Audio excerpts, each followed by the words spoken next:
सेतु charitable trust की तरफ से।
जय हिंद। माझं नाव जगदीश पाटील, मी राहणार खारबावचा आणि ह्या ट्रस्टमध्ये त्यांच्याबरोबर मी गेले 5 वर्ष आहे आणि खूप चांगले काम करतात। आणि आज जे आम्ही मच्छरदाणी वाटपाचं काम केलं किंवा मच्छरदाणी दिले त्याच्यामध्ये आम्हाला अक्षरशः आनंद झाला नाही, कारण कुणाची तरी आई कुणाचं तरी वडील इथं आहेत आणि हे असं कुणावरती वेळ येऊ नये ही आपणा सर्वांना माझी नम्र विनंती आहे।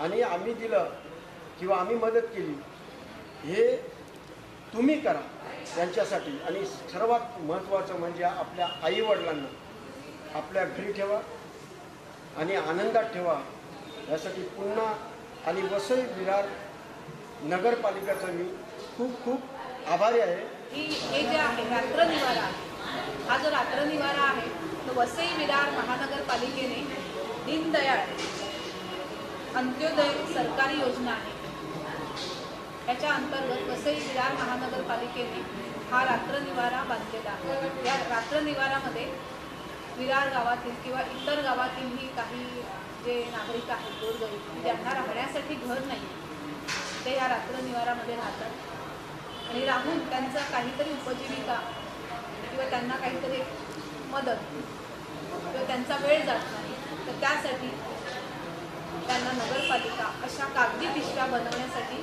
पेपर देते आणि ते लोक दिवसभर इथे कागदी पिशव्या बनवत असतात की जेणेकरून त्यांचा वेळ जातो आणि त्यांना कुठेतरी उपजीविकेचं एक साधन मिळतं।